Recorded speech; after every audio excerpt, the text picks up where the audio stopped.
गोविंद नमो नमः। श्री कृष्णाय नमो नमः। नारायणाय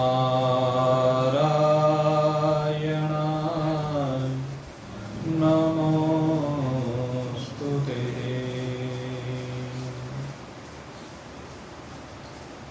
आज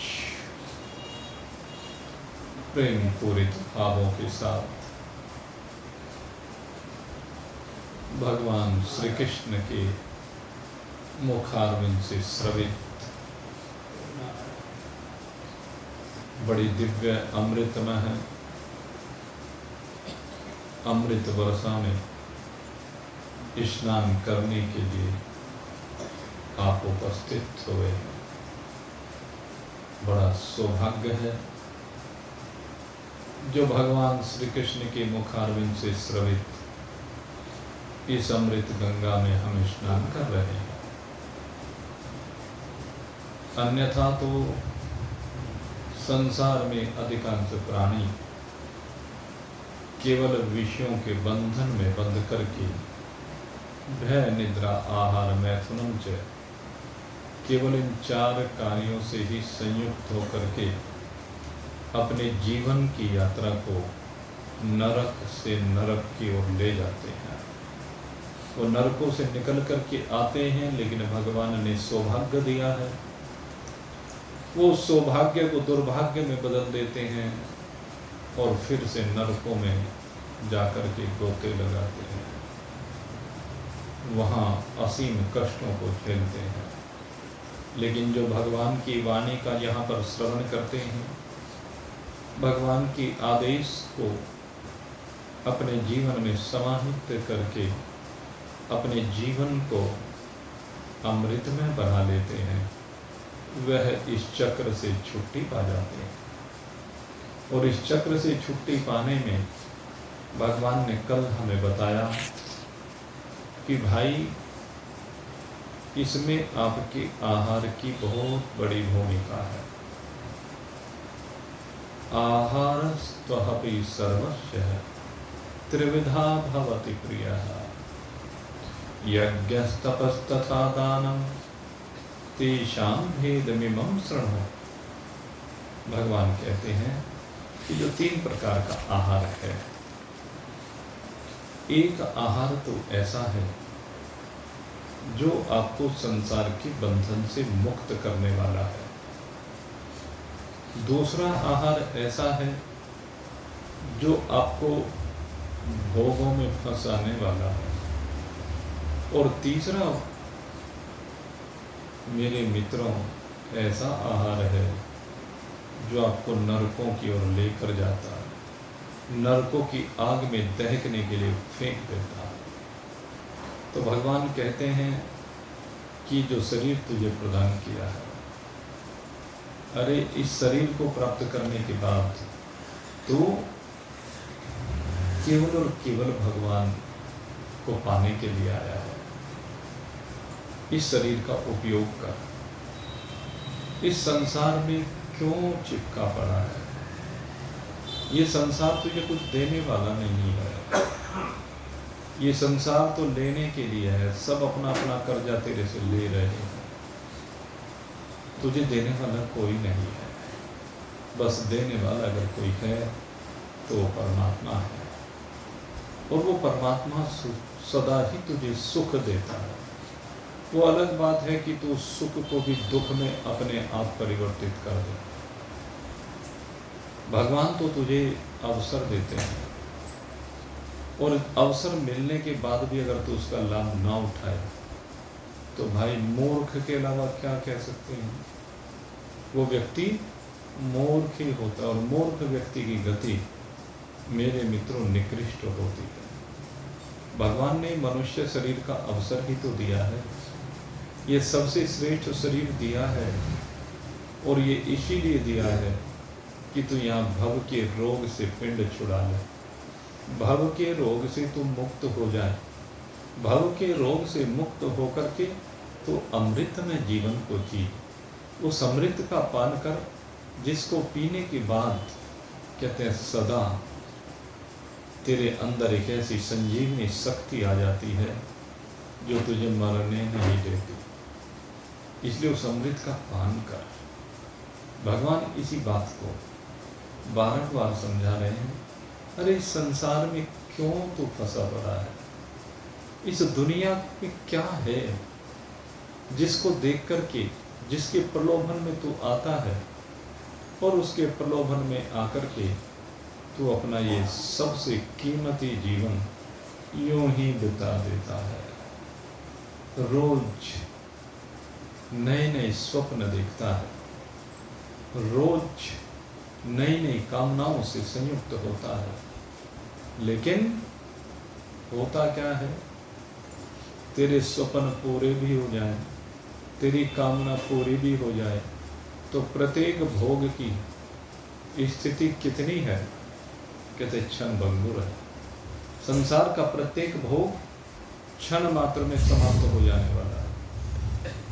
वो क्षण एक ना होकर के 2 हो जाए, 4 हो जाए, 10 हो जाए, 20 हो जाए, 100 200 हो जाए, लेकिन भोग जो भी तुझे मिला है, पदार्थ जो भी तुझे मिला है, निश्चय वो छूटेगा, निश्चय ही वो निवृत्त होगा, क्योंकि उसकी प्रकृति ही विनाशी है। लेकिन मेरे मित्र इस बात को समझ ले, इस संसार के पदार्थों की प्रकृति भले ही विनाशी हो, तेरी जो प्रकृति है, तेरा जो स्वभाव है, वो अविनाशी है। तेरे स्वभाव में विनाशिता नहीं है। तो दूसरे के विनाश को अपना विनाश मानने लगता है, दूसरे के धर्मों से संयुक्त होकर के अपने आप को गर्त में डुबोने लगता है, जबकि तू तो केवल इन शरीरों का साक्षी है, इन क्रियाओं का साक्षी है। तू बिल्कुल असंग होकर के अपने जीवन को जी, और असंगता में जब विराजमान होगा तो भाई फिर संसार दिखाई नहीं देगा। फिर तो एक ही भाव होगा, इन्हें संसार का मेला तो बहुत देख लिया भाई, न जाने कितनी बार देखा। अच्छा, एक ही बार ये मनुष्य शरीर मिला है क्या आपको? आप विचार करके देखिए, ये जो वर्तमान सृष्टि चल रही है, इस वर्तमान सृष्टि में भी लगभग 2 अरब वर्ष पूरे होने वाले हैं। अब 2 अरब वर्षों में आप जरा जीवों की आयु का हिसाब लगा लगा करके देखिए तो कितना एवरेज आएगा। आप अगर नभ में रहने वाले प्राणियों के बारे में चिंतन करेंगे तो उनकी किसी की भी आयु आपको 5-7 साल से ज़्यादा दिखाई नहीं देगी। नभ में विचरण करने वाले जितने भी प्राणी हैं, बस उनकी आयु इतनी सी ही होती है। इस धरा पर अगर यदि जितने जीव विराजमान हैं, उनमें किसी की 5 साल, किसी की 10 साल, किसी की 20 साल, 50 साल, 100 साल मनुष्य की कही गई, और मनुष्य से ज़्यादा उम्र कुछ और प्राणियों की भी कही गई है जो इस धरा पर निवास करते हैं। चलो मैं कहता हूँ 500 साल लगा लो। इसके बाद जल में रहने वाले प्राणियों की बात करें तो वहाँ तो एक क्षण का भी भरोसा नहीं, बड़ी मछली छोटी मछली को कब निकल जाए। लेकिन फिर भी चलो, बड़ी बड़ी मछलियाँ, बड़े बड़े मगरमच्छ, बहुत से समुद्री प्राणी, असंख्य प्राणी हैं समुद्र में। जितनी बड़ी सृष्टि आपको पृथ्वी पर दिखाई देती है, समंदर के अंदर उससे ज़्यादा ही सृष्टि दिखाई देगी। बहुत प्रकार के प्राणी हैं, हम तो कुछ ही प्रकार के प्राणियों को देख पाते हैं, लेकिन वहाँ बहुत प्रकार के प्राणी, कितने प्रकार के इस संसार में जीव है, इसकी गणना तो मुश्किल है, कोई कर नहीं सकता। लेकिन जो बात मैं कह रहा हूँ, उम्र कितनी है, तो इस धरा पर रहने वाले प्राणियों की अगर सबको मिला करके उनका एवरेज निकाला जाए, क्योंकि भाई धक्के तो सब में खाए हैं, कभी हाथी भी बने हैं, कभी शेर भी बने हैं, कभी मछली भी बने हैं, कभी मगर भी बने हैं, कभी मनुष्य भी बने हैं, कीट पतंग जलचर नभचर थलचर न जाने कितने प्रकार के शरीरों में अब तक रहने का अवसर मिला है। तो एवरेज भी अगर आप लगा कर देखेंगे तो एवरेज 20 साल से ऊपर का नहीं आ सकता। सबको मिला करके अगर एवरेज निकालेंगे, जो मैथमेटिक्स में पारंगत हैं हमारे विद्वान तो वो बता सकते हैं। इसमें वो होता है ना स्टैटिस्टिक्स, उसमें आता है वो निकालने का तरीका, एवरेज, सांख्यिकी, वहाँ पर ऐसे अध्ययन किया जाता है। सब आंकड़े उसी से बनते हैं देश भर। आपको सुनकर के ताज्जुब होगा कि वो लगता तो छोटा सा सब्जेक्ट है स्टैटिस्टिक्स, लेकिन सारी दुनिया उसी से चलती है। सारी दुनिया की अर्थव्यवस्था उसी से चलती है, सारी दुनिया की प्लानिंग उसी से होती है। तो भगवान के यहाँ भी इसका बड़ा महत्व है भाई। इसीलिए मैं एवरेज एज की बात कर रहा हूँ कि 20 वर्ष अधिकतम रही होगी एवरेज। अब विचार करके देखें, 2 अरब वर्ष को जरा 20 से डिवाइड करना। 2 अरब को जब आप 20 से डिवाइड करेंगे तो क्या निकल करके आएगा? 10 करोड़। यानी अब तक 10 करोड़ बार शरीरों को धारण कर चुके हो, 10 करोड़ शरीरों में बैठकर यात्रा कर चुके हो। केवल इसकी बता रहा हूं जो वर्तमान ब्रह्मा जी का ये दिन चल रहा है। और ऐसे तो न जाने कितने बार यात्राएं हो चुकी हैं। अब 10 करोड़ शरीरों में आप रह लिए तो दुनिया का मेला नहीं देखा क्या उसमें दुनिया का मेला ही तो देखा, दुनिया का खेल ही तो देखा, उसके अलावा क्या देखा? तो अब भगवान समझा रहे हैं कि ना बेटा, अब मेला तूने बहुत देख लिया, अब संसार तूने बहुत देख लिया, चल अब इन सबको भूल करके दुनिया का मेला देख चुके अब अपने वतन को चले योगी। भगवान कहते हैं अब अपने वतन को चल। हम तो अपने वतन में रहते हैं, नहीं, दूसरे के वतन को तो अपना वतन मान रहा है। ये तो बहुत सूक्ष्म सा है। अरे जरा विस्तार को देख, जरा सार्वभौम सत्ता को देख, तो अपनी महिमा को एक कोप मंडूक वाली स्थिति में मत ला। तेरी महिमा एक जैसे मेंढक होता है कुएं का, उसका संसार बस कुएं तक है। तो कहते हैं ऐसे ही संसार में जितने प्राणी हैं उनका संसार वो छोटा छोटा सा है, वे उसी को सब कुछ मान लेते हैं। भगवान कहते हैं अरे तू, तेरी वास्तविकता उसमें तो अनंत कोटि ब्रह्मांड विराजमान है। तो अपनी इस वास्तविकता को देख, अब असल वतन को तो दुनिया का मेला देख चुके अब अपने वतन को चले योगी, अब अपने वतन को चले योगी। बालकपन यौवन वृद्धापन, तीनों अवस्थाएं भगवान ने कहा ना, देहावस्मि यथा देहि कौमारम यौवनम, जरा वही बात करें।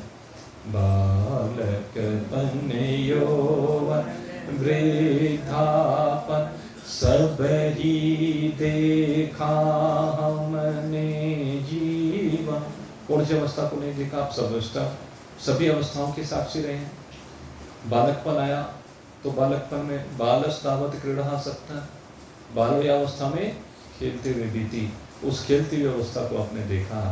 बालस्तावत क्रीड़ा सक्त तरुणस्तावत तरुणी सक्त वृद्धस्तावत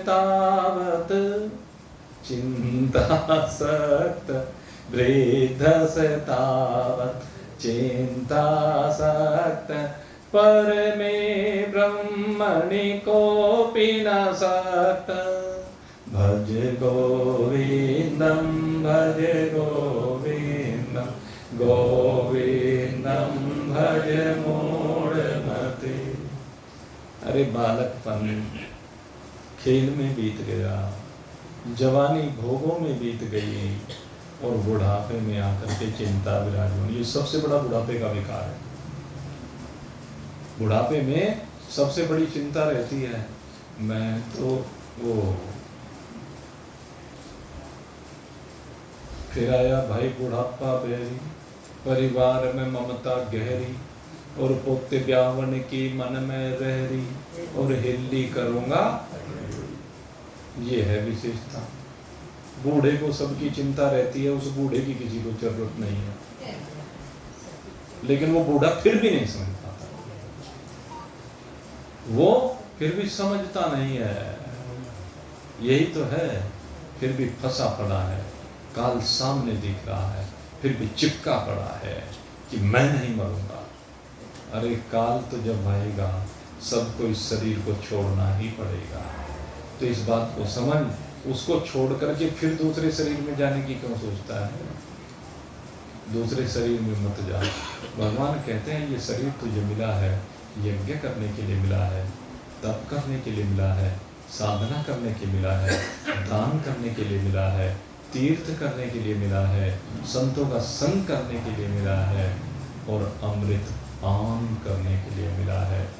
ये अवसर जब भी तुझे प्राप्त हो, इनसे पीछे मत हट। सबको नहीं मिलते भाई अवसर, किसी किसी बिरले को मिलते हैं। इसलिए जब अवसर मिले छोड़ मत। भंडारा मिल रहा है तो उसमें कुछ दिए बिना रह मत, चाहे तो कुछ भी दे। ये जीवन का सिद्धांत होना चाहिए। कोई भी यज्ञ अगर कहीं पर हो रहा है तो उसमें आहुति समर्पित किए बिना क्यों रहता है तू? जरा एक आहुति समर्पित करके तू भी तो उस यज्ञ का भागीदार बन जाना। विचार करके देख, जरा ये शरीर साधना करने के लिए मिला है, तप करने के लिए मिला है, तो जरा संयम कर। और कैसा संयम कर, भगवान आगे बताएंगे। ये सबसे पहले भोजन का संयम करना है, तो संयमित जीवन को जीना है। यहाँ पर भोग भोगने के लिए तो नहीं आया है, बल्कि भोगों को काटने के लिए आया है। जो भोग तुझे प्रारंभ में मिले हैं उनको तो काटना है और आगे के लिए रास्ता बंद करना है, जिससे कल वो फल देने वाले ना रहे।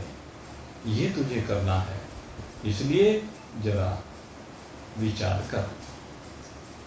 बालकपन यौवन वृद्धापन सब ही देखा हमने जीवन, अब तो थक गए अपना तन मन।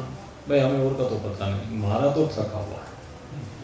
हमें तो सारे दिन थकान ही थकान रहती है, और रहे हम इस थकान के भी साक्षी हैं भाई। सारे दिन ये लगता है बगैर कुछ किए कि बस शरीर थक गया, शरीर में जान नहीं रही है, ना रहे अपना क्या। जब तक शरीर को मान रहे हैं तब तक थके हुए हैं, और जब इस थकावट के भी साक्षी बन जाएंगे तो आप में थकावट नाम का कोई शब्द ही नहीं है। ये तो मूर्खों की डिक्शनरी का शब्द है भाई, है? इसीलिए हमारे वेद भगवान बार बार कह रहे उत्तिष्ठ जागृत प्राप्त ब्राह्मण्य बोध है। उठ जाग और अपने स्वरूप का बोध प्राप्त कर। और जब स्वरूप का बोध प्राप्त कर लाएगा तो भाई मन को थके रहना है तो रहने दे। शरीर थका रहना चाहता है, रहने दे, पर तू आगे बढ़। वीर तुम बढ़े चलो, धीर तुम बढ़े चलो। है? सामने पहाड़ हो, सिंह की दहाड़ हो, है? वही तो बहुत पुराना पढ़ा हुआ है। कुछ भी हो, पहाड़ है तो पहाड़ को भी चढ़ना है, सिंह है तो उसके साथ भी लड़ना है। तुम्हें झुकना नहीं है, तुम्हें बढ़ना है। अपनी ध्वजा को बुलंद करते हुए, अपने लक्ष्य पर नजर रखते हुए आगे बढ़ते जाना है। यही है। बालकपन यौवन वृद्धापन सब ही देखा हमने जीवन, अब तो थक गए अपना तन मन संसार रहा नहीं उपयोगी, अब अपने वतन को चल योगी, अब अपने वतन को चल योगी। दुनिया का मेला देख चुके, अब अपने वतन को चले योगी। कितनी बड़ी बात इसने कही। संसार रहा नहीं उपयोग, तेरे लिए संसार का कोई उपयोग नहीं है। संसार तो काम चलाओ है, और किसके लिए है? संसार शरीर के लिए है, मुझ आत्मा के लिए है, संसार नहीं है। मुझ आत्मा का संसार से कोई संबंध नहीं है भाई, इस बात को समझ ले। ये आत्मा इस संसार से बिल्कुल असंग है, आत्मा बिल्कुल निर्लिप्त है। संसार से ये जितने भी भोग हैं पैदा होते हैं, इसी से चिपके रहते हैं और इसी में विनिष्ट हो जाते हैं। और मैं इन सबसे विलग, शुद्ध सच्चिदानंद घन ब्रह्म, ये मेरी वास्तविकता है। तो इसलिए इस बात को समझिए कि संसार रहा नहीं उपयोगी। संसार अब उपयोगी नहीं है। क्या करूंगा इसमें संसार में, क्या उपयोग करूंगा इस संसार का? होना क्या है संसार का? संसार में कुछ नहीं है। चाहे संसार के प्राणियों की बात हो, चाहे संसार के पदार्थों की बात हो, सब क्षण भंगुर है, सब निवृत्त हो जाने वाला है, इनमें से कुछ भी रह जाने वाला नहीं है। इसलिए इस वास्तविकता को समझ। जागे सोए और देखे सुपन, जागे सोए और देखे सुपन, बदले कितने हमने दर्पण। ये बात तो मैं आपको बताया छोड़ा, अभी बताया था ना 10 करोड़ शरीर, यही था दर्पण बदलना। जैसा दर्पण वैसा शरीर दिखाई देता। दर्पण में बड़ी खूबी होती है। वैसे तो दर्पण आपको जो का त्यों दिखा देता, रोज बदल रहे हैं। अंतःकरण, शरीर रोज बदल रहा है। हर शरीर में जाकर के अंतःकरण का जो प्रकृति है, उस शरीर की प्रकृति को ऐड करके वो अपने अंतःकरण को बदल देता है। भले ही संसार में तो कहते हो ये तो स्वभाव जैसा बन जाता है वो बदलता नहीं, हम तो मानते नहीं भाई। अगर यदि जैसा स्वभाव है वैसा ही स्वभाव रहना है तो भाई फिर सत्संग में क्यों आते हो? फिर भगवान की उपासना क्यों करते हो? भगवान की उपासना करने का फल क्या है? कि आपके स्वभाव में परिवर्तन हो।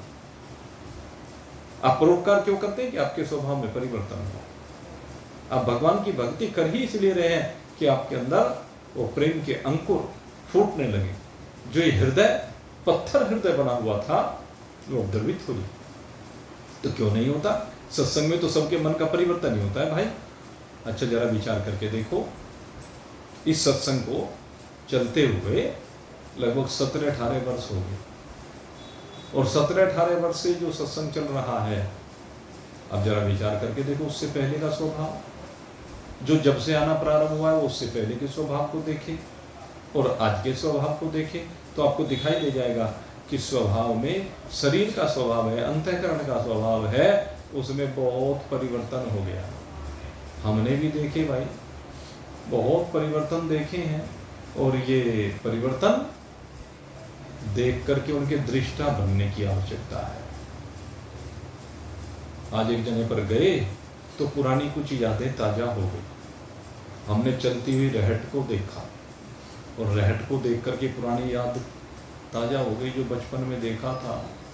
जवानी में भी कुछ देखी हमने रहट चलती हुई, तो लगा भैया ऐसे हुआ करता था, वो इतिहास बन गया। तो क्या ये सुपनी तो है जो इतिहास बन गया?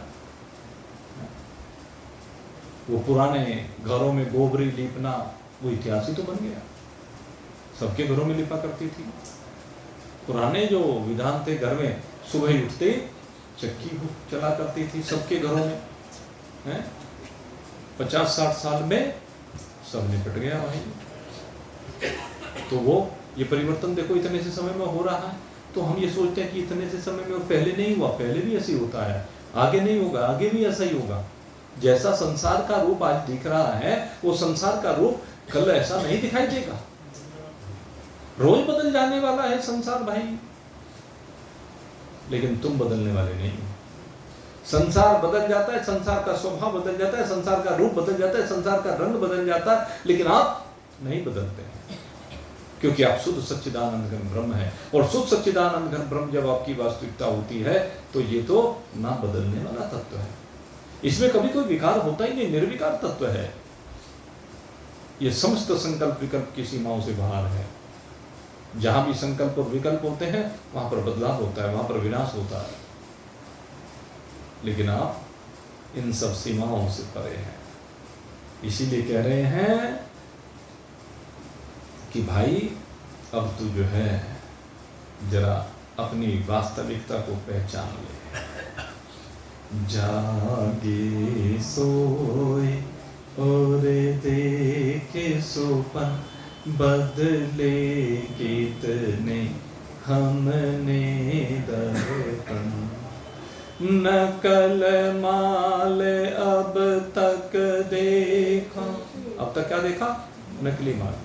क्योंकि जब तक दृष्टि संसार मई रही है, जब तक दृष्टि मायामयी रही है, तो हमने क्या देखा? नकली माल देखा। जब तक आंखों पर माया का चश्मा चढ़ा हुआ है, तब तक संसार दिखाई देने वाला और है और उसकी वास्तविकता और है।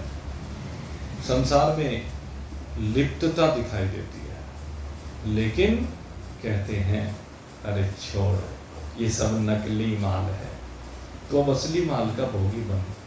नकल माल अब तक देखा, अब असल माल का बन भोगी, अब अपने वतन को चले योगी।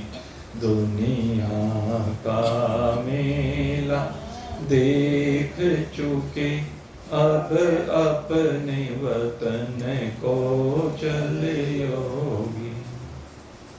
ये दुनिया का बहुत मेला आपने देख लिया है, अब अपने वतन को चल के दिखा दो। अपने संसार में अब तक तो जो चिपका पड़ा है वो तो सारा झूठा है। असल माल कौन सा है? क्या असल माल तो एक परमात्मा है। परमात्मा के अलावा जो भी कुछ है सब मिथ्या है। ब्रह्म सत्यम जगत मिथ्या, और जीव को ब्रह्म में बना। जीव की वास्तविकता एक परमात्मा से भी लगभग कुछ भी नहीं है। इसलिए अब जरा संसार से हट। अब तक न जाने तो कहाँ कहाँ चिपका रहा है, कितने लोगों से चिपका रहा है, कितने पदार्थों से चिपका रहा है। इस चिपकाव को खत्म कर भाई, और इसके लिए क्या ले? असंगता का शस्त्र हाथ में ले। असंग शस्त्रेण दृढ़ेन चित्वा, असंगता का शस्त्र हाथ में लेकर के भली प्रकार से इस संसार का छेदन कर, और इस संसार का छेदन करके जरा अपने में आ, अपने में आके आप शांत हो रहो।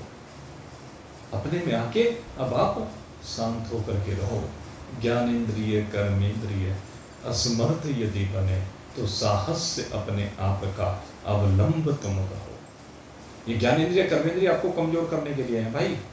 ज्ञानेन्द्रिय कर्मेंद्रिय को तो भोग अच्छे लगते हैं, इस आंख को तो सुंदर सुंदर रूप देखने अच्छे लगते हैं। सूरदास वैराग हो गया, लेकिन वैराग होकर भी सत्संग में बैठा भी एक युवती को देख रहा है, सुंदर युवती को देख रहा है, उसकी आंखों में सुंदरता दिखाई दे रही, और ऐसा पागल हुआ कि उस युवती के पीछे पीछे दौड़ पड़ा। यही तो है संसार का आकर्षण। संत बनने के बाद भी जब ही तो जेल में पड़े पड़े सड़ते हैं, क्योंकि दृष्टि नहीं बदली भाई। कर्मों का फल तो मिलेगा। भगवान ने अगर यदि तुझे संसार का ही आकर्षण था तो गृहस्थ में रहता। संन्यास लेने की क्या आवश्यकता है? संत बनने की क्या आवश्यकता है? अब आंखों को रूप तो दिखाई देगा, लेकिन उस रूप का आपके ऊपर प्रभाव क्या पड़ता है? आप उस रूप का भोजन करते हैं या नहीं करते हैं? बात तो यह है, आपको उस रूप की अभिलाषा होती है नहीं होती है, सबसे बड़ी बात यह। जिस समय रूप आपके सामने आता है तो उस रूप की अभिलाषा आपको ना हो, यह आपकी वास्तविकता है, यह आपके अंदर असंगता दिखाई देनी चाहिए। शब्द जब आए तो शब्द को सुनने की अभिलाषा आपकी ना रहे। अगर शब्द को सुनने की अभिलाषा है तो यहीं पर बीज बोया जाता है आगे के जन्मों का।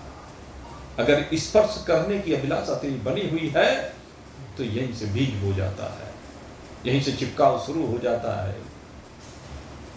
मेरे मित्रों, अगर संसार के पदार्थों में अभी भी रस लेता फिर रहा है, संसार के पदार्थों का आकर्षण बना हुआ है, ये तेरी जिह्वा ये सदा लालायित रहती है मिष्ठानों का और पकवानों का भोग लगाने के लिए। संसार में दो ही चीजें भाई, कुछ मिष्ठान है, कुछ पकवान है।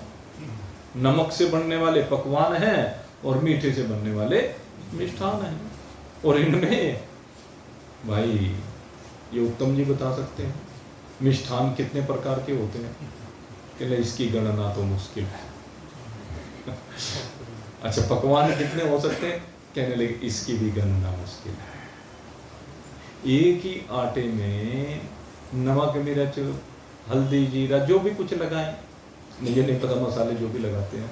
और हमने भाई दुनिया में जहाँ जहाँ भी कहना जाने का अवसर मिला है, हमने देखा है बस स्ट्रक्चर बदली हुई है। किसी ने आटे के साथ बेसन मिला दिया, किसी ने सूजी मिला दी, किसी ने उसमें जीरा ज़्यादा डाल दिया, किसी ने अजवाइन डाल दी, किसी ने काली मिर्च डाल दी। है तो वही आटा ही भाई, वास्तविकता तो उसी आटे की है, बेसन की है, सूजी की है। गिनती के हैं मसाले, गिनती के हैं अन्न, गिनती की हैं दालें, गिनती की हैं सब्जियां, और दूध, दही, घी, यही तो है। बेस सबका यही है, वास्तविकता यही है। लेकिन हमें वो मिष्ठान और पकवान दिखाई देते हैं, और ये जिह्वा रोज उनका रस लगाने के लिए दौड़ती फिरती है, पागल हुई फिरती है। अरे सत्संगी होने के बाद भी अगर आप कहते हैं मुझे फलानी चीज स्वादिष्ट लगती है, तो ये मूर्खता के अलावा कुछ नहीं है। यहाँ संसार में कोई भी पदार्थ, उसमें आपकी कोई आसक्ति नहीं होनी चाहिए। आपको कोई भी टेस्ट प्रभावित करने वाला ना हो, आप किसी भी टेस्ट में आसक्त ना हो। समय पर जो सात्विक जरूर है बात, समय पर जो सात्विक उपलब्ध हो गया, जो मिल गया, भगवान ने प्रारब्ध अनुसार दे दिया, उसको शरीर का ईंधन समझ करके शरीर में डाल दीजिए। जैसे गाड़ी में पेट्रोल डाल देते हो, ऐसे शरीर में ये पेट्रोल डालना है भाई। इस बात को समझने की आवश्यकता है। लोक व्यवहार एक अलग चीज है, कहना सुनना लोक व्यवहार में रहे, लेकिन अंदर से आप बिल्कुल भसंग होकर के रहे। तो यही बात कहते हैं भाई, समझो। संसार तो तुमने बहुत देख लिए, संसार के प्राणी तो बहुत देख लिए। इन आंखों ने न जाने कितने प्राणी देख लिए, कितने स्त्रियों ने पुरुष को देखा है, पुरुषों ने स्त्रियों को देखा है, कितने स्त्री पुरुषों के साथ भोग किए हैं। विचार करके देखो, 10 करोड़ शरीरों में वही तो रहते नहीं भाई। वो तो कर्म के अनुसार गति होती है। जो आज पत्नी बन के आई है, अगली बार पता नहीं वो क्या बन के आएगी कि नहीं आएगी। जो पति बन के आएगी, इस बात की गारंटी नहीं कि अगली बार वो आएगा। एक 20 साल पहले मर गया, 20 साल बाद मरता है, तो कैसे वो आ जाएंगे जीवन में भाई? सब उलटफेर हो रहा है। इसलिए ये सब जो नाते हैं सब क्षणिक हैं। काम चलाते रहो, संसार में प्रेम के साथ काम चलाओ। मैं नहीं कहता किसी से राग द्वेष नहीं, किसी से लड़ाई झगड़ा नहीं। पति और पत्नी का नाता बहुत दिव्य नाता है। इस नाते में समझ बहुत जरूरी है, और समझ है तो ठीक है, लेकिन भाई समझ का मतलब चिपकाव नहीं है, ये भी ध्यान करना है। पति पत्नी का जो नाता बना है वो संसार की वृद्धि के लिए बना है, संसार को चलाने के लिए बना है, लेकिन सारी जिंदगी हम चिपके रहें नहीं भाई। वो अपने रास्ते, तुम अपने रास्ते, दोनों के रास्ते भिन्न हैं। बाप का रास्ता अलग है, बेटे का रास्ता अलग है। भाइयों के रास्ते तो सबको ही पृथक पृथक बहुत शीघ्र दिखाई देने लगते हैं। भाई भाई के दुश्मन जरा सी देर में बन जाते हैं। ऐसे बाप बेटा है, ऐसे पति पत्नी है भाई। पति पत्नी एक दूसरे के कितने दुश्मन बने बैठे हैं। घरों का विश्लेषण करने के बाद फिर वही स्टेटिस्टिक्स आ जाएगी, हैं? तो उसमें पता चल जाता है कितने पति पत्नी ऐसे हैं जिनके बीच कोई विवाद नहीं, जिनके बीच प्रेम है, तो उसकी संख्या जो पूर्णतः संतुष्ट हैं भाई 10% भी नहीं है। आपको बता दें जो पूर्णतः एक दूसरे से संतुष्ट है। हाँ 50% ऐसे हो सकते हैं जिनकी गाड़ी ठीक ठीक चला रही हैं दोनों, कभी वो एडजस्ट कर लेता है, कभी वो एडजस्ट कर लेता है, एक दूसरे की गलतियों को माफ करते चले जाते हैं। कभी थोड़ा थोड़ा सा हो जाता है गुत्थम गुत्थी भी, लेकिन वो भी संभल जाते हैं, कोई बात नहीं, और संभलना भी चाहिए। और मैं तो ये कहता हूँ भाई संसार में पति पत्नी के बीच में कभी भेद नहीं बनाना चाहिए। जो लोग पति पत्नी के बीच में भेद बनाते हैं मेरे मित्रों, वो जो है अगले जीवन में, आपको मैं जो चीज़ बताता हूँ ये शास्त्रोक्त बताता हूँ, पति और पत्नी के बीच में भेद बनाने वाला अगले जन्म में लोमड़ी बनता है, आपको बता दूँ। इसलिए कभी किसी पति पत्नी के बीच में भेद नहीं बनाना चाहिए। हाँ विवाद हो जाते हैं तो उन विवादों को सुलझा करके दोनों को मिला देना चाहिए, दोनों के बीच में प्रेम उत्पन्न कर देना। हमारी जीवन की भूमिका ये होनी चाहिए। और ये पति पत्नी की बात तो मैं उदाहरण के रूप में करूँ, इस संसार के सभी प्राणी सभी नातों की बात मैं कर रहा हूँ, लेकिन फिर मैं कहता हूँ चिपकाव नहीं। जिम्मेदारी अलग चीज है, दायित्व का निर्वहन अलग चीज है, लेकिन चिपकाव नहीं होना चाहिए। अगर चिपकाव है तो फंस गए, और फंस गए तो मर गए, सीधी सी। फंसने की आवश्यकता नहीं भाई, जितने समय का जिसका जिसके साथ प्रारब्ध है उस प्रारब्ध को, क्योंकि संसार में सबके साथ तो हम सब यहाँ पर बैठे, तो क्या हमारा सबका साथ का प्रारब्ध नहीं जुड़ा हुआ है? यहाँ से भी कुछ ही देर के बाद सब अपने अपने रास्ते चले जाएंगे, तो इतने समय के लिए सबका प्रारब्ध उजाड़, सारे बड़े प्रेम के साथ बैठे, एक दूसरे का सम्मान करते हुए सब बैठे हुए हैं। लेकिन कुछ ही देर के बाद जैसे ही सत्संग की पूर्णता होगी, सब अपने अपने रास्ते चल देंगे। बस यही है संसार का खेल। कितने देखे साथी साथी सब छूट गए बातिन बातिन, कितने देखे साथी साथी सब छूट गए बातिन बातिन, सच्चे साथी का साथ गहो। इस चीज के ऊपर ध्यान करना है।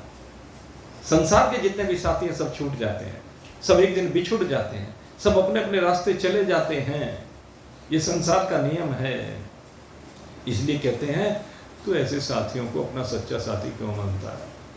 सच्चा सच्चे साथी का साथ गहो, बिरहाना बीर बिरहाना दहे बिरही रोगी, अब अपने वतन को चलियो, बिरहाना दहे बिरही। फिर कोई अगर यदि सच्चे साथी का आपको साथ मिल गया तो क्या कहते हैं? फिर विरह होगा ही नहीं, विरह का ताप होगा ही नहीं, विरह आपको दर्द करेगा ही नहीं। क्यों? क्योंकि संसार में नहीं तो जब एक दूसरे का विरह हो जाता है ना, तो दूसरा रोता फिरता है। एक छूट जाए साथी साथ में तो रोता फिरता है, कहने लगे फिर ऐसे साथियों को तुम अपना क्यों मानते हो भाई? जो तुम्हें छोड़ के चला जाता है वो तुम्हारा कैसे हो सकता है? इसलिए उसको छोड़ करके सच्चे साथी का साथ गहो, बिरहाना दहे बिरही रोगी, अब अपने वतन को चले योगी, दुनिया का मेला देख चुके, अब अपने वतन को चले योगी। सच्चे साथी का साथ बनाओ भाई, वो फिर कभी उसके साथ विरह नहीं होगा, वो तो सदा मिलता रहेगा, सदा मिला मिलाया है। मेरे तो गिरधर गोपाल दूसरो ना, जाके शीस मोर मुकुट, मेरो पति सोई। मीरा ने यही तो कहा, जाके शीस मोर मुकुट, मेरो पति सोई, मेरे तो गिरधर गोपाल दूसरों ने मेरे तो गिरधर गोपाल। उसने कह दिया, पहचान दिया उसने, तो मेरे तो गिरधर गोपाल है भाई। अब आप कैसे पहचाने सच्चा साथी कौन है? तो अब सच्चे साथी को हमारे गुरुदेव बता रहे हैं सच्चा साथी कौन है। सच्चा साथी अविनाशी है। अब देख ले, तू संसार को देख ले, और संसार में जो तुझे अविनाशी नजर आए, बस समझ ले वही तेरा सच्चा साथी है। अब संसार में जब अविनाशी को ढूंढने के लिए मिलोगे तो पति पत्नी, बाप बेटा, भाई बंधु, कुटुंब, कबीला, मित्र, समुदाय, समाज, बताओ इनमें से कौन सा अविनाशी है? जिन चीजों को लेकर के सोना चांदी हीरे जवाहरात, वस्त्र आभूषण, खाद्य पदार्थ, रहने के लिए मकान, अच्छा इनमें से कोई अविनाशी हो भाई? है क्या कोई सा अविनाशी? सारे विनिष्ट हो जाने वाले हैं। लेकिन जिसने तेरे बचपन को देखा, जिसने तेरी जवानी को देखा, जिसने तेरे वृद्धापन को देखा, जिसने समानों के आने और जाने को देखा, संसार के मिलने और बिछड़ने को देखा, प्राणियों के मिलने और बिछुड़ने को देखा, तो देखने वाला एक ही है? कितना हमने सब कुछ देखा है, कितने देखे साथी साथी सब छूट गए, बातों बातों में सब छूट गए। तो ये तो सारे विनाशी है, छूट गए इसीलिए तो विनाशी है, तो इसलिए छूट गया। अगर यदि अविनाशी है तो क्यों छूटते? लेकिन कहते हैं अविनाशी वो है जो इन सब छूटने वालों का साथी है, सब छूटने वालों को देखता है, सब बिछुड़ने वाले को देखता है। इसलिए कहते हैं सच्चा साथी अविनाशी है, घट घट का एक निवासी है। वो हर घट में बैठा हुआ है। अच्छा बताओ, आप में से कोई ये किसी के दूसरे घट में बैठा हुआ है क्या? लेकिन वो सबके घट में बैठा हुआ है। ईश्वर सर्वभूतानां हृदय से सन्निविष्टो। ईश्वर जो है सब भूतों के हृदय में विराजित है। उपनिषद बार बार इस बात को कहते हैं, परमात्मा सबके अंदर घट घट में बैठा है।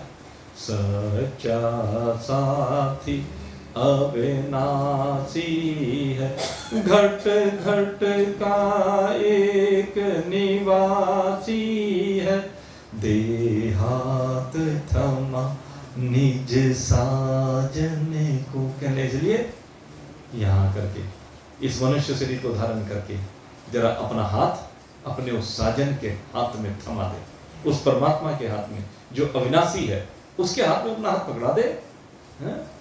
देहात थमा निज साजन को, उससे क्या होगा? मरने जीने का ना बन सोगी, मरने जीने का ना बन सोगी, अब अपने वतन को चले योगी, अब अपने वतन को चले योगी। जी हाँ, अपने वतन को चलना है। दुनिया का मेला बहुत देख लिया है, और अपने वतन को चलने के लिए अब भगवान श्री कृष्ण हमें किस ओर ले जा रहे हैं? आहार स्वहि सर्वस्व त्रिविधा भवति प्रिय। सबसे पहले आहार से भगवान इस चर्चा को प्रारंभ करते हैं, भोजन से सबसे पहले इस चर्चा को प्रारंभ करते हैं। और देख लेना, ये भोजन ही आपको परमात्मा से मिला देगा। ये भोजन की विशेषता ऐसी है। भगवान अब इस भोजन की विशेषता को बता रहे हैं। पहले भगवान श्रेष्ठ भोजन की बात कर रहे हैं, श्रेष्ठ गति की बात कर रहे हैं, श्रेष्ठ पुरुषों की बात कर रहे हैं, महान पुरुषों की बात कर रहे हैं। कहते हैं महान पुरुषों का भोजन कैसा होता है और उसका क्या परिणाम होता है। अब भगवान इस ओर हमें लेकर के जा रहे हैं। आयु सत्य बल आरोग्य सुख प्रीति विवर्धना, रस्या स्निग्धा हृदा आहारा सात्विका प्रिय। कहने जो सात्विक लोग होते हैं, सात्विक लोग कौन होते हैं? संती तो होते हैं सात्विक लोग, जो महान पुरुष होते हैं वही तो होते हैं सात्विक। भगवान भी जब यहां पर आते हैं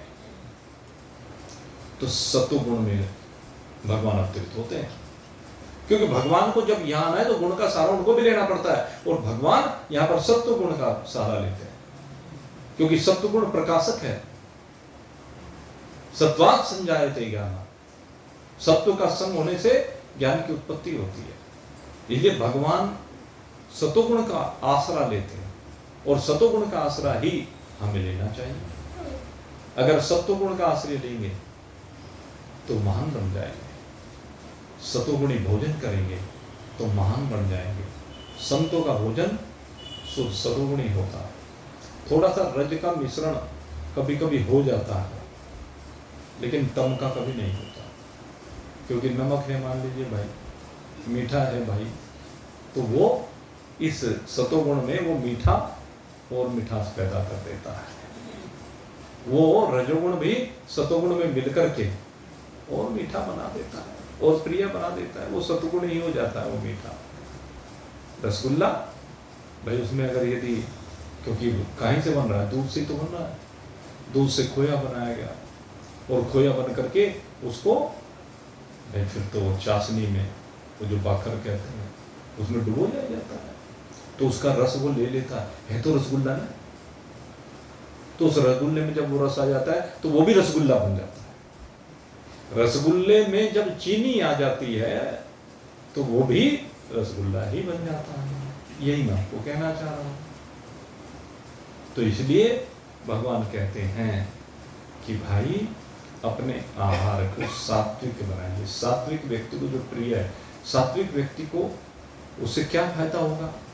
अब सबसे पहले भगवान ने इस सतोगुण का फायदा बताया, इस सतोगुणी आहार का फायदा बताया।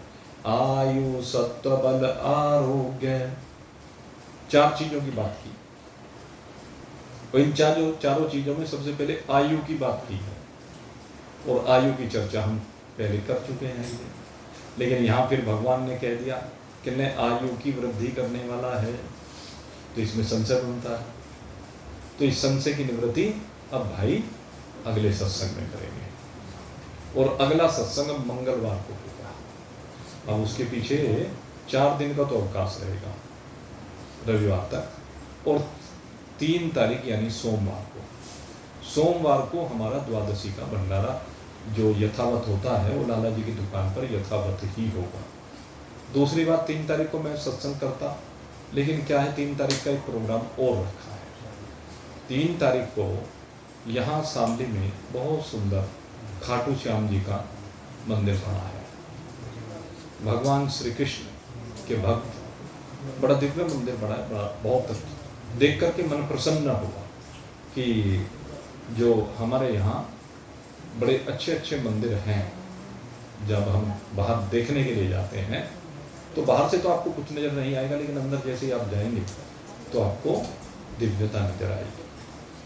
तो वो मंदिर, उसकी शोभा यात्रा, क्योंकि जो देव प्रतिमाएं हैं उनका नगर भ्रमण कराया जाता है, और जो देव प्रतिमाओं का नगर भ्रमण होता है भाई एक ही बार दरवाजे पर आते हैं, वो फिर जीवन में कभी अवसर दोबारा नहीं आ सकता, क्योंकि एक बार प्राण प्रतिष्ठा होने के बाद फिर वो स्वरूप फिर नहीं आ सकता। तो अब की बार ये हमारे शिव कुमार जी कहने लगे भाई, हालांकि हम इन चीज़ों से रहते तो अलग ही हैं बिल्कुल, लेकिन अब ये है कि ये शिव कुमार जी पहले ही कहने लगे, और फिर हमारे सुरेश जी हैं, इनके भाव थे, तो हमने भी सोचा चलो भाई हम तो भक्तों के अधीन हैं भाई, हाँ? तो इसलिए उस दिन जो है ये सोचा कि चलो, भगवान को हलवा बड़ा प्रिय है, खीर बड़ी प्रिय है, भगवान को ऐसी चीज़ प्रिय होती है, तो हलवे का प्रसाद यहीं पर 3 तारीख को, और जगह रखेंगे। मिथिलेश जी देखो यहाँ पर बैठी हुई हैं सबसे पीछे कुर्सी पर हैं, इन्हीं के मकान पर वो हरि कृपा ट्रस्ट की ओर से इस बार वो हलवे का प्रसाद बंटवाएंगे। वैसे उसमें आरती, बड़ी आरती करने का उनका प्रोग्राम पहले से तो करते ही हैं भाई, तो अब की बार हरि कृपा ट्रस्ट को उसमें जोड़ देते हैं, ठीक है। तो उस दिन अब चूँकि उसमें समय क्या हो जाए अब ये कुछ पता नहीं, इसलिए 3 तारीख को तो उस प्रोग्राम में शामिल होना है। समय दोपहर को लाला जी के यहाँ, अब की बार दोनों जगह कर दिया, नहीं तो ये होता था कि एक जगह लाला जी के यहाँ से छुट्टी करके फिर वहाँ कर देते थे, फिर हम मन बना के नहीं भाई चलो अब की बार दोनों जगह करें। तो इसलिए शाम को जो भी समय होगा वो समय आपको भाई उससे सूचित कर देंगे, वो क्या नाम, व्हाट्सएप पे शिव कुमार जी डाल देंगे जिस समय हमारे यहाँ यात्रा आनी होगी। और यहाँ पर भंडारा 4 तारीख को करेंगे, जो हम यहाँ सत्संग में करते हैं, तो 4 तारीख के सत्संग में उस भंडारे को करेंगे। तो अब सत्संग तो होगा 4 तारीख को, और 3 तारीख को ही भंडारे का आपको बता ही दिया है, ठीक है। लाला जी की दुकान पर भंडारा और यहाँ पर हलवे के प्रसाद का वितरण होगा। तो आप सभी लोग उस वितरण को करने के लिए और भगवान का प्रसाद प्राप्त करने के लिए सादर निमंत्रित है। लेकिन निवेदन फिर करूँगा, प्रसाद का मतलब प्रसाद उसमें आना है। देखो बंटना तो सारा ही है, इसमें कोई दो राय नहीं, लेकिन जिसके लिए हम चाहते हैं उनको इस बात का भी हमें ख्याल रखना बहुत जरूरी है। खैर बाकी सारा पर्याप्त है, आगे जिसका जैसा मन करे, हम तो निवेदन कर सकते हैं, आगे बाकी सबकी अपनी इच्छा की बात है। आप सबके लिए हम तो सदा ही भगवान से प्रार्थना करते हैं कि आप सब सुख में जीवन को व्यतीत करें, भगवान की कृपा आप सबके ऊपर हो, सदा बने रहे इन्हीं शुभ भावों के साथ। आज के सत्संग को अब यहीं पर विश्राम दे रहा हूँ। बोलिए सच्चिदानंद भगवान की जय।